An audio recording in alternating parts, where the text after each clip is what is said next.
to invite Commissioner of Department of Finance of Taipei City Government, Commissioner Shiming Yu, to come up to the stage and give us the opening remarks. So ladies and gentlemen, please welcome Commissioner Yu. Hello, good morning.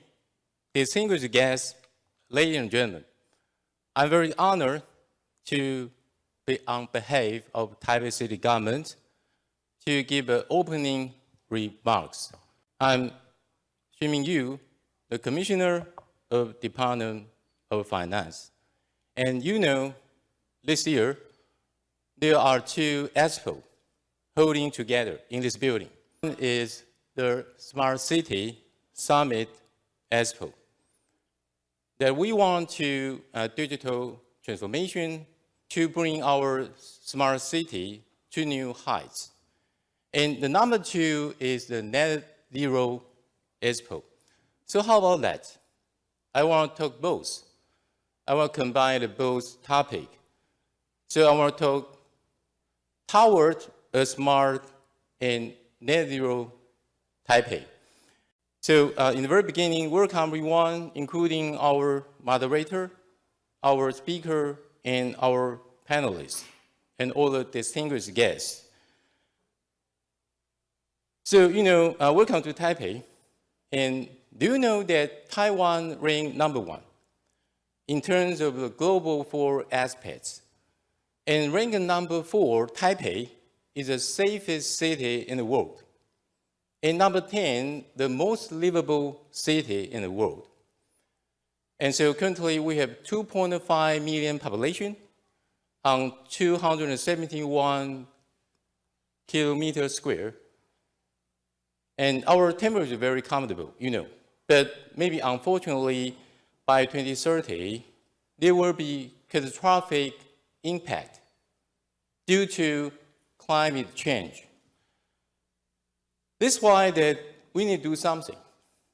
So maybe by 2050, the net zero emission will be a global consensus that we need to do. So for example, for the COP27, that we endeavor ourselves to control our temperature within 1.5 Celsius degree by 2050. By the way, the agreement for loss and damage fund that being implemented according to the Mavis Hsu implementation plan. So basically that you can see that the major cities around the globe through the 5 major continents have the consensus to deal with climate change. So how about Taipei? Because actually that we have already implemented the carbon reduction, the net zero law want to have a legal foundation.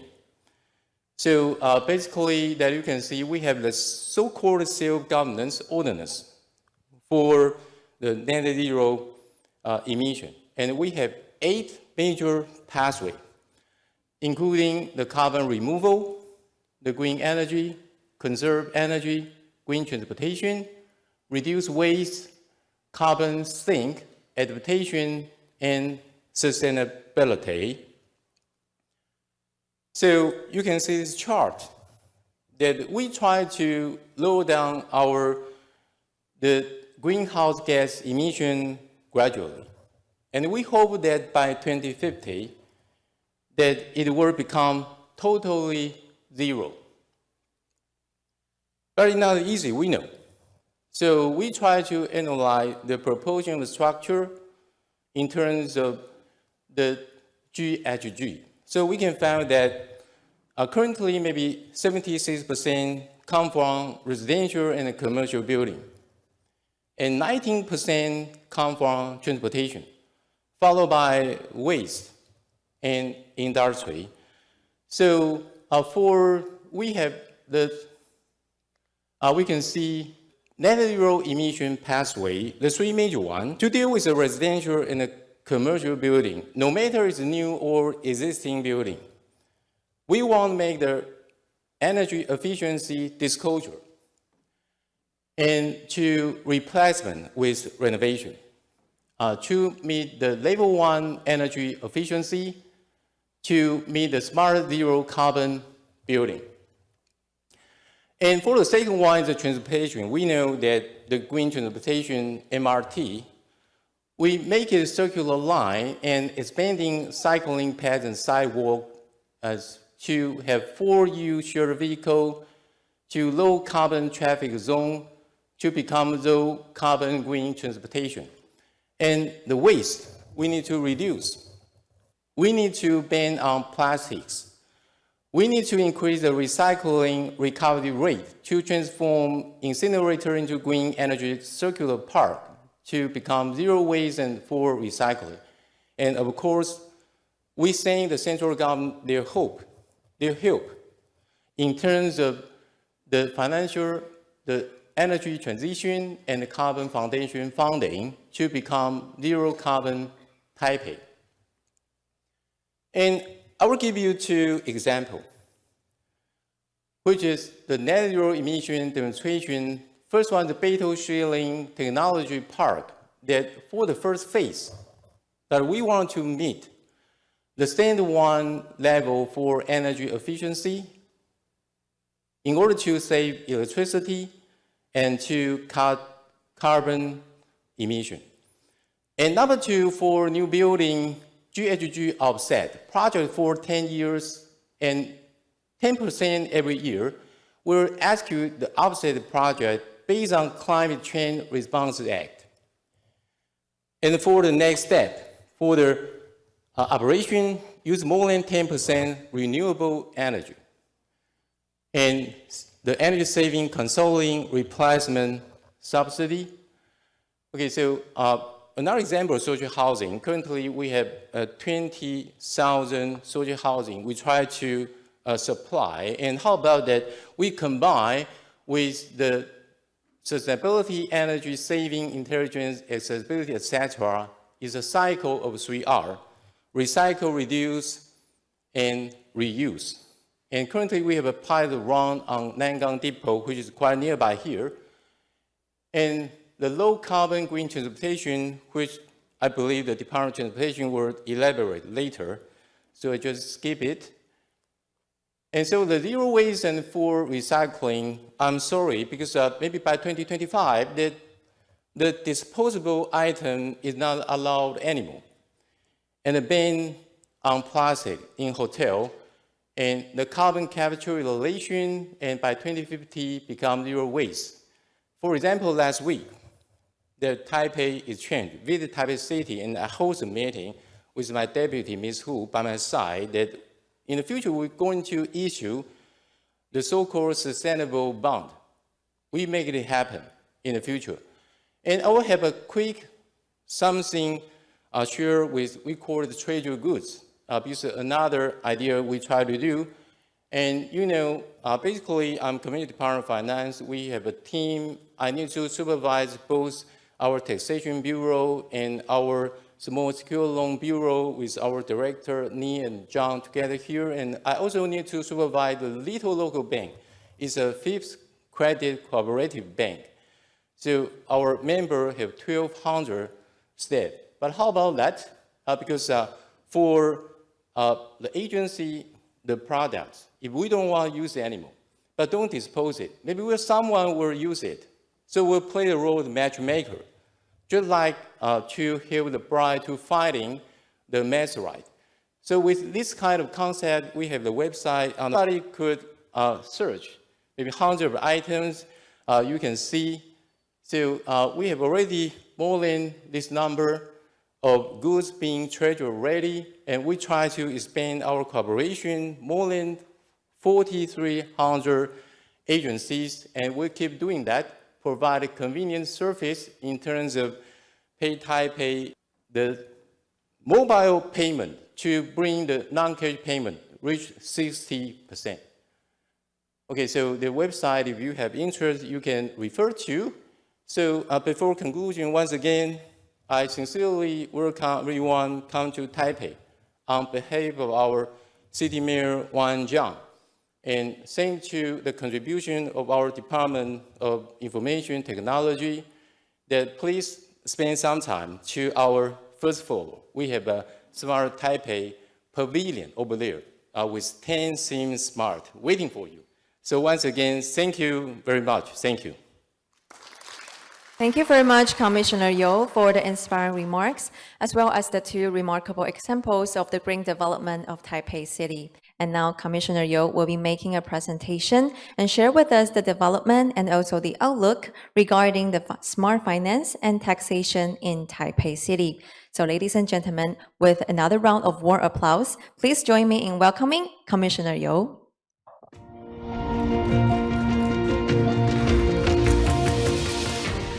Okay, I just talk on behavior of Taipei City government, but right now I talk something about finance. So it's a smart finance and taxation. You know, finance is quite important for everyone. If we put the double N in finance to become horizontal in symmetry, it will become north, Bei, Taipei pay, and pay means you need to pay. Pay for what? Pay for tax, pay for your rent, etc. Okay, so once again, I'm showing you Commissioner Department of Finance, and you know that my outline, that why smart finance taxation matter. And number two, I will cover several topics. But you know, for the past 3 years, everybody suffered from COVID-19. But our city need to keep moving. We still need to collect tax.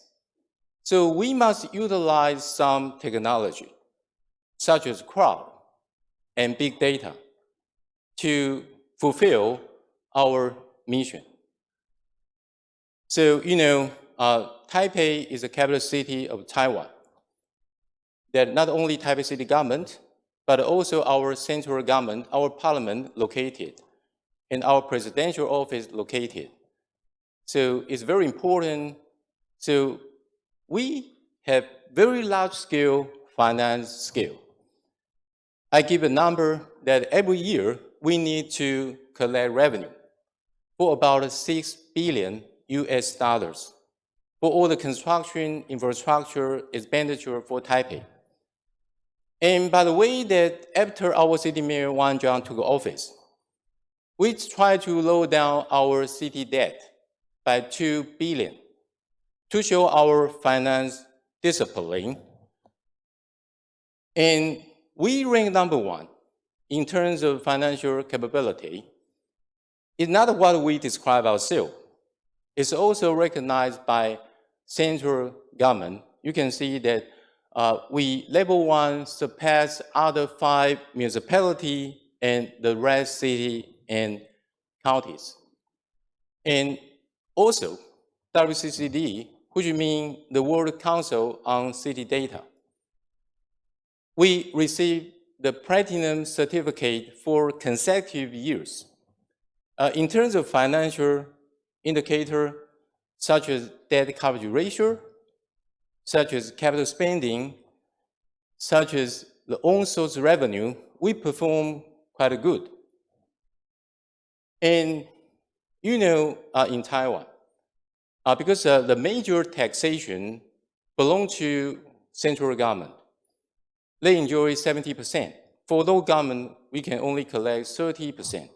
But under this circumstance, we try to increase our financial self-owned capability.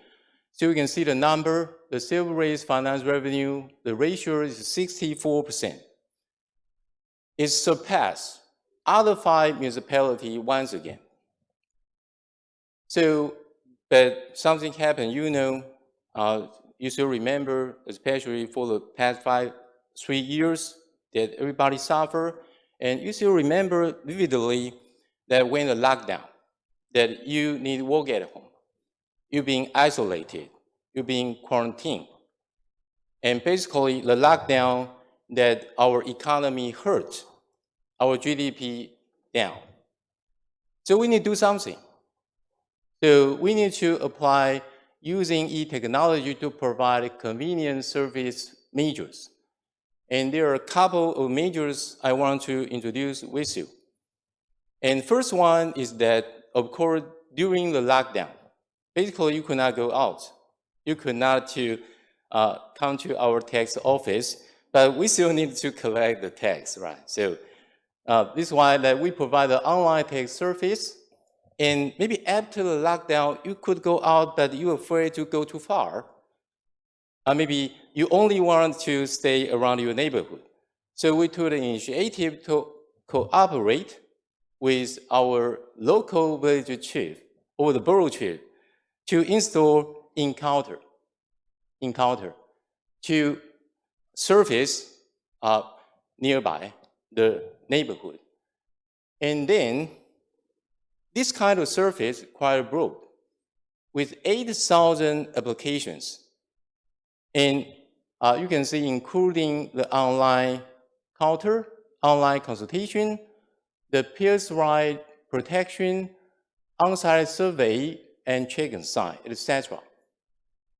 But one thing, because which tax rate you should apply to? Because you know the use for residential and the commercial are totally different, but we don't know because we could not go to your house. But thanks to the technology, thanks to the online on-site survey, that we could know something happened in your house, and we could judge what kind of tax rate that you should apply to. But maybe you think that it's a misunderstanding, or you pay too much. Then don't worry, because we have taxpayer ombudsman to protect taxpayers' right. So, but you know, nowadays, luckily that we could remove our mask and you could go to office, but you're still afraid, right? You're still afraid of contact, you're still afraid of long queue, but don't worry because we use a robot, a machine. With a machine, we can shorten the consulting time, reduce the contact, expand the service beyond the region, and enhance customer satisfaction. So this kind of service currently reach almost 10,000 cases. Is a fully functional with only one finger. And it says characteristics, including that we have this kind of service at 12 administrative districts. So basically everywhere that you can find one. And number two, that provide 21 tax service and with only one machine. And by the way, that we need to identify your identity with all kinds of multiple verification measures and could serve for 24 hours, and we share this resource with other cities. So basically, before, traditionally, you go to office and our civil servant will serve you, but after work, they need to go home. But right now, with this kind of robot, they could serve you day and night. Even if someday you could not fall asleep in the midnight, you want to find a robot to help you, that's fine. Okay, so with this kind of survey, there's some photo that you can refer to. And then the next topic will be the new visualization. Okay, so you can see the graphics here. That you know, for example, in Taipei, the property tax is quite important. And we have 1.3 million housing tax cases we need to calculate. And of course, for the building, the cost is very important, the cost. But not the cost, the proverb. Location, location, location really matter. So we use 1,351 street value index to measure the location that you should pay. And by the way that we use big data to calculate the so-called COD, the coefficient of dispersion, because I paid a visit to Canada, United States before, and I learned what they do. So we want to make our tax more equitable and fairness. And then, how about if you want to use our city land, you need to apply for rental. Currently, we have 2,000 cases already, but you want to apply a new one.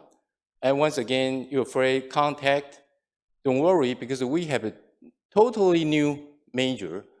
We call it we can see here is a video rental service cloud. It's the new and the only one. Because in Taiwan's 22 city counties, we're the only one to have this kind of service. So basically today, we just released the news to the media that we have this kind of function. And basically that last week I held a press conference, and this is me, and I applied directly using the function of cloud rental to apply, I want to rent. And okay, so with this kind of service, it's quite broad service. If you want a new lease or renew the old lease or transfer lease due to ownership change or reassurance of rent payment, etc., just take out your mobile phone and scan the QR code, and we have our video to demonstrate how to use in YouTube. So the feature is once again real-time online platform. The first one, increase efficiency, diversified service. And for the income tax, basically central government, but I promote on behalf of Minister of Finance because everybody has a mobile phone. For myself, I have two. So how about you use a mobile phone to file your income tax? And you can see the percentage increase to almost 30% already.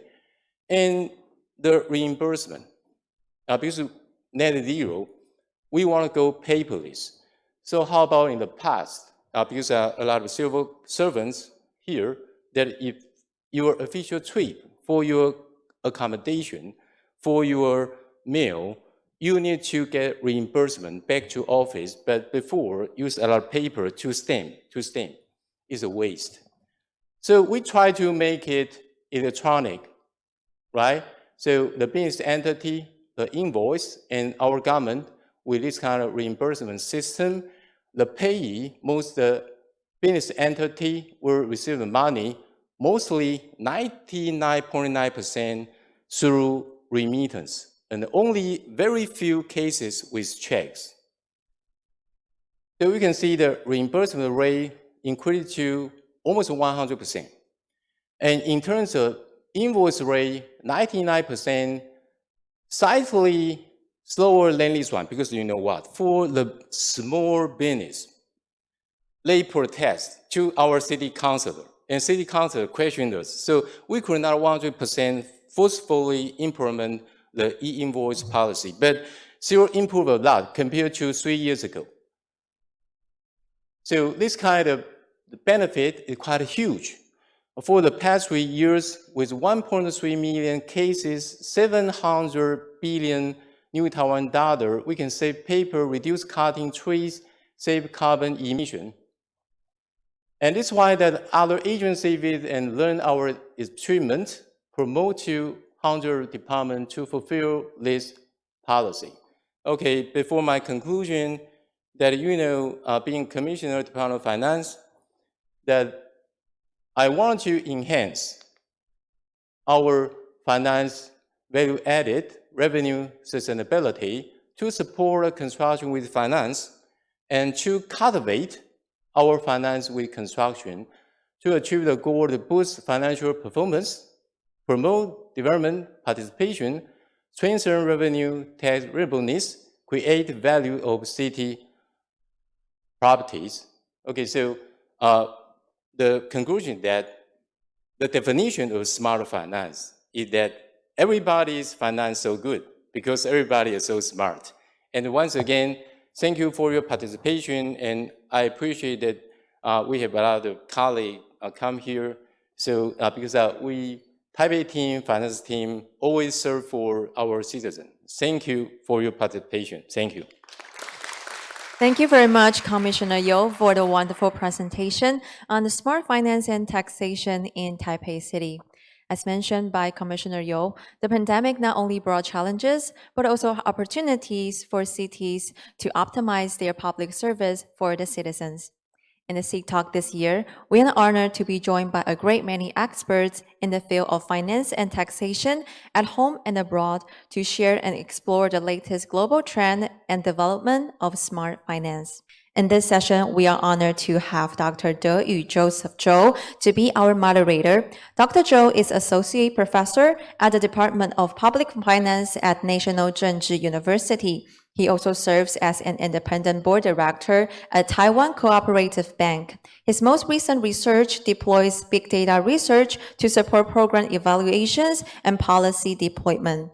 He has consulted extensively from corporations, government agencies, and international NGOs. Also, he had also served as chairman of Taipei Financial Center Corporation from December 2015 to September 2018. And now, ladies and gentlemen, please join me in welcoming our moderator, Dr. De Joseph Chou.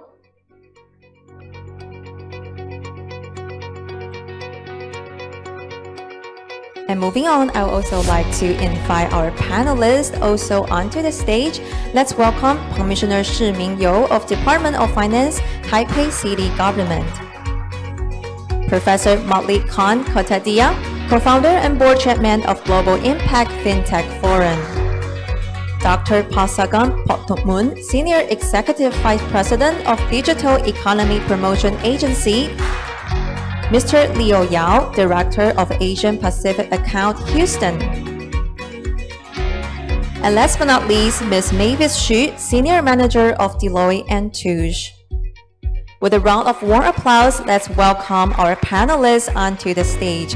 And once again, it's of true delight that we are able to meet face-to-face through a physical event as the pandemic is subsiding. And now I believe everyone can wait for the insights and discussions from our experts on the stage. And now without further ado, allow me to hand the floor to our moderator. Dr. Chou, the floor is yours. Thank you. Very exciting to be here. It's a great day. It's a great venue. It's a great city, of course. And we have a great organizing panelist who will be sharing quite an insight to everyone who wants to know how to become smarter as an individual, as a city, as a global citizen. So I was told every panelist gets 5 minutes only. So we really need to condense the material that you have prepared for all the interested party. So to save time, I will ask Commissioner Yu to share his ideas on how to get the jobs done. I think Mayor Zhang has a lot of initiative to go forward. So please, Commissioner Yu. Okay, thank you for the introduction from our moderator, Professor Zhao, and very good presentation from Malik. And I learned a lot from the idea of fintech. So in terms of the two topics that I want to talk with, please show, we can take a look about our presentation. The next page. Okay, the first one that in terms of the fintech, how to achieve the SDG, that I believe that we can see the enhance the efficiency with this kind of financial system. Is easier and cheaper to access financial service to reduce the cost of borrowing and increase access to credit. Next page. Next page. Oh, I can do myself, thank you.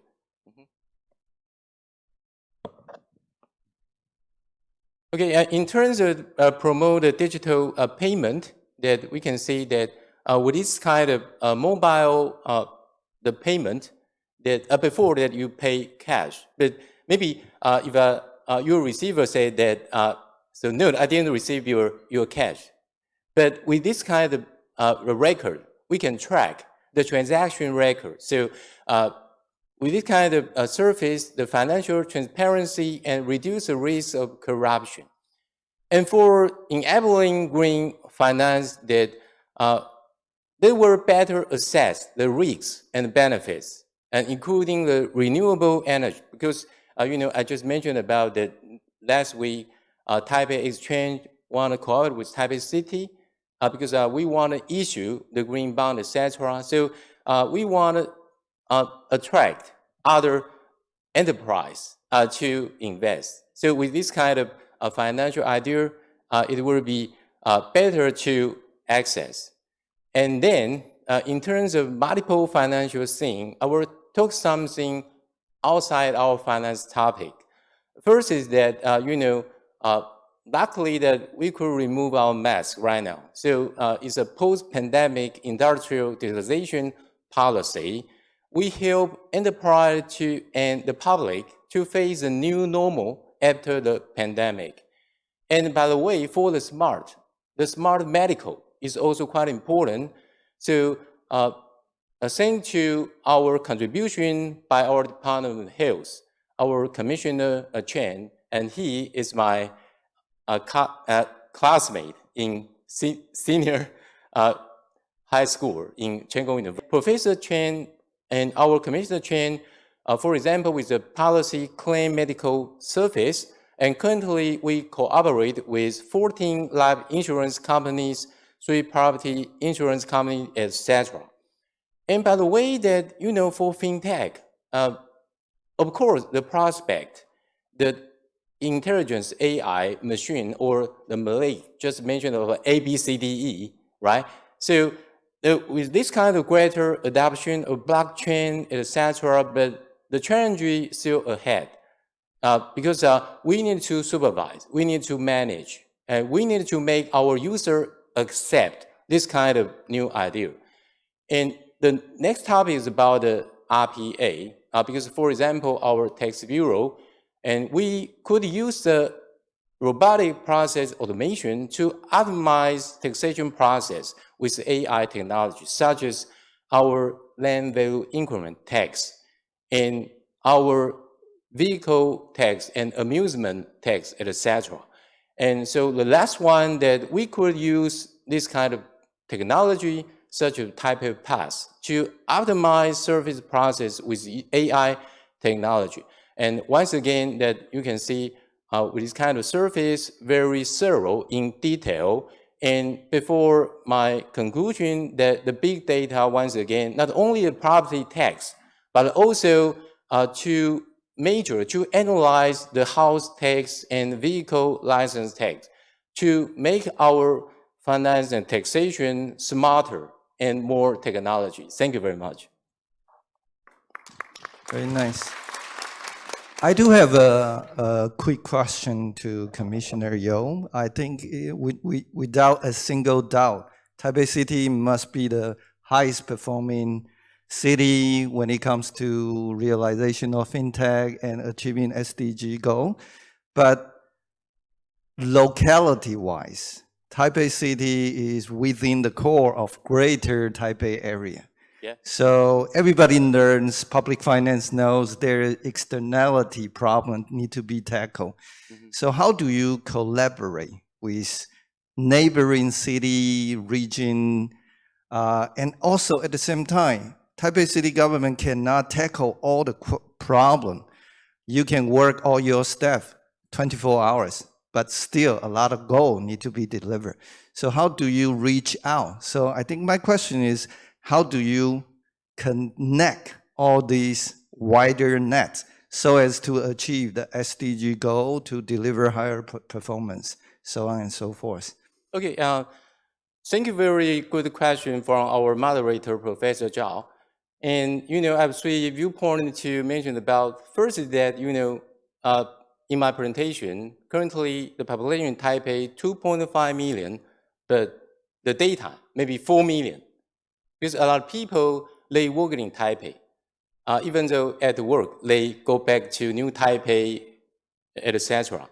So this kind of idea that we need to expand, not only the service for our Taipei citizens, but reach out to our outside city and county, etc. Number 2 is that, for example, our green transportation. Because in my presentation that we will expand our MRT line, not only Taipei, reach out to New Taipei, and even the hotly debated to the Keelung city. But with this kind of green transportation, is a good concept to realize the SDG. And the last one is that it's kind of political, but to be honest, because you know our city mayor Wang Zhang and the new Taipei city mayor Ho and the Keelung city mayor, they all belong to the same party. So maybe it's easier to have this kind of dialogue to make things happen more efficiently and easier. Thank you. Very nice. So Taipei City is still leading the charge. Yeah, We look forward to a brighter future. Next, since we are in Taipei City is really the host of all these big and important events. So please, Commissioner Yo, I think you can have 1 to 2 minutes of concluding remark for all this session, please. Okay, once again, thank for the moderator, Professor Zhao, and our panelists, Malik, Passakon, Yao, and our Xu, the accountants. So first of all, that for example, we just mentioned about the tax, and we know the traffic congestion. Maybe moderator mentioned about Bangkok, but for example, the major metropolitan city like London. So a similar, you know, for example, Neihu Science Park, because a lot of people working over there. So our transportation commissioner also negotiated with me. How about that we give some tax incentive? And the answer, just like moderator said, sorry, because this kind of tax reduction needed to, by law, from the central government. Okay, so anyway, but under our leadership, Mayor Wang Zhang, that I believe that traffic congestion has been relieved gradually. So finally, once again, thank you for body participation, especially we know that this year there are more than 1,500 participants. It's a record high for SCME, the Smart City Summit Expo. So don't forget to spend more time to see our booths, hundreds of booths, including our Smart Taipei. And enjoy your time in Taipei. Thank you very much. So I hope you are even more inspired than I have enjoyed the whole session. So as the moderator of the panel discussion, I happily conclude the session. Thank you very much. Thank you. Thank you very much, Dr. Chou, for moderating the session and the lively discussion. And now I would like to take this very special opportunity to invite all our panelists and also Dr. Chou to gather closer in the center of the stage to have a group photo together. And everyone, may I have your badge to turn to the front side? Everybody? Yes, may I turn your badge to the front side, the yellow side, to the front. Thank you very much. Okay, everybody ready? Look to the front. Yes, we have a go-to pose in Taiwan is to have one thumb up. So everybody, let's thumb up together. Perfect. Okay, thank you very much. Once again, it's a great delight to have so many distinguished guests and speakers to join us in person in this year's C-Talk session. And to borrow from Mr. Yao's video on promoting Houston, we stay together and we hear together. And not only that, we can also grow and prosper together. And ladies and gentlemen, that concludes this year's C-Talk session on smart finance and taxation. We once again thank you for your participation and we look forward to seeing you next year. Do we have any other mayor and representatives who would like to add on to that? Can we please pass the microphone to this gentleman over here on the right? Behind you. Thank you. Okay, thank you. Appreciate for the insightful opinion from experts from cities around the globe. And I'm Commissioner of Department of Finance, of course. I'm colleague of Commissioner Zhao. And because I need to create revenue for about 6 billion USD dollars. So a lot of commissioner department, they want to do a lot of things and want money from me. So this is quite important. I come here today because I want to learn your successful experiences. So someday if my colleagues say that they copy your successful experience, that will approve this kind of budget. And so once again, thankfully for the either mayor or deputy mayor from Budapest and Genova, Timisoara from Lithuania, Houston, Taichung, and friends from Canada. And I have one comment, because Budapest, the deputy mayor, just mentioned about the solar panel. Of course, in Taiwan, we also encourage the family to install solar panel on the roof, but it's not enough. Because in Taiwan, we are going to transition, because we support to nuclear phase out in 2025, but it's not easy. So yesterday, I talked with Deputy Mayor Gabot about it. I worked for National Park Administration before, and we have a lot of national land, and we try to provide a land for solar panel in order to deal with the shortage of power due to the phase out of nuclear. And so maybe there will be some successful experience in terms of Budapest to share with us.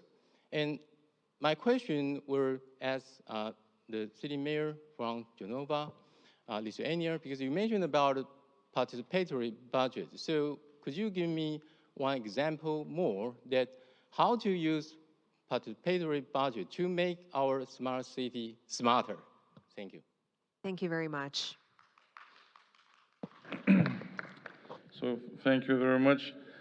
Just a small remark. Of course, we're seeing a huge technological progress, and sometimes I'm still very happy to have a face-to-face contact rather than we see avatars talking in behalf of us. Maybe there will come a time when robots or avatars will be sitting. But until then, I think that what we do and how this participatory budget works. Since most probably in any size city, is it millions of citizens or maybe just a couple of thousands? Not all citizens are engaged in what are actually the politicians are doing, how they are spending their actually taxpayers' money. Some of them are interested, some of them are not. So we would like to change that, and what we do in Lithuania is we try to come up with simplified model, meaning, okay, you're the citizen, you're the taxpayer, you do understand that we are spending the money that you pay on your behalf to something, but maybe we're not right. Maybe we're not seeing some initial problems in your society, in your community, that you would like to address, and we're not seeing that. So therefore, we encourage citizens to get engaged, and some of the ideas they brought up, bring in, are not very much, let's say, related to smart technology and stuff. Maybe it's just simplified, I don't know, just a playground for pupils, I don't know, some street lighting, I don't know, it's just a park or whatever things. But there are actually quite good ideas, for instance, and I think that's just one of the simplified initiatives that we had last year. Since Jonava is known as for its industry, we have a fertilizer company that makes a lot of to some extent CO2 emissions. We have to come up with decarbonization processes and so on and so on. But sometimes when you have in a neighborhood a factory that produces smoke and steam, and although it's tend to be environmentally friendly, but you never know, you know. It's like having something, it's not making pies, it's making fertilizers, so you can never know what can happen. So, so in this scenario, there were some citizens that they were saying, okay, we want to know what's the weather condition, meaning not is it rainy or is it snowy or is it hot or cold, but what's the quality of air what we're breathing inside the city, and we want it in a simplified manner. We don't want to look at the statistics or whatever, flow charts and whatever. So they brought a simplified idea. Let's make a digital bench It's a kind of ordinary bench to sit on, but it will light up green, yellow, or red, meaning it tracks the air, and the bench inside has whatever technology. If the air is, let's say, good, the bench is lighted green. You can sit on the green bench. It's in a green color. If it's like not so good, then it's yellow. And if the weather condition is poor, the bench is red. And you should not sit at, most probably you have to get home and sit quietly and wait for the better air condition. So meaning through this simplified model, I think that also makes our city smarter, because even just understanding if you're not colorblind and seeing if it's green, okay, I can sit, relax, and enjoy the nature because the weather and the air pollution is zero or is it limited. And if it's to some extent maybe something's wrong, then you will see the red bench, you will not be able to or not be willing to sit on it. So that's one of the initiatives that actually people came through, and I think that makes us a little smarter.